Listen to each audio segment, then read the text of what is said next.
بسم اللہ الرحمن الرحیم۔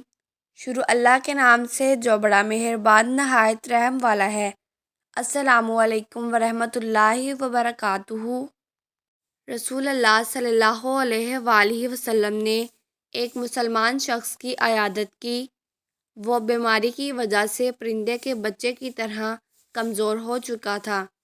رسول اللہ صلی اللہ علیہ وآلہ وسلم نے اس شخص سے فرمایا، کیا تم اللہ سے کوئی دعا یا کسی خاص چیز کا سوال کرتے ہو؟ اس شخص نے عرض کیا، جی ہاں، میں کہا کرتا تھا، اے اللہ، تو نے جو مجھے آخرت میں سزا دینی ہے وہ تو مجھے دنیا میں دے لے۔ رسول اللہ صلی اللہ علیہ وآلہ وسلم نے فرمایا، سبحان اللہ، نہ تم دنیا میں اس کی طاقت رکھتے ہو اور نہ تم آخرت میں اس کی استطاعت رکھتے ہو۔ تم نے ایسے کیوں نہ کہا، اے اللہ، ہمیں دنیا میں بھلائی عطا فرما اور آخرت میں بھلائی عطا فرما اور ہمیں جہنم کے عذاب سے بچا۔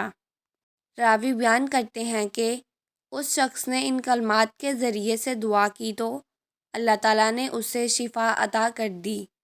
اللہ تعالیٰ ہمیں دین کو سمجھنے اور اس پر عمل کرنے کی توفیق عطا فرمائے۔ مزید ایسی ویڈیوز کے لیے میرے چینل کو سبسکرائب کریں، میری آج کی ویڈیو کو لائک کریں اور زیادہ سے زیادہ شیئر کریں، کیونکہ اچھی بات پھیلانا صدقہ جاریہ ہے۔ اللہ حافظ۔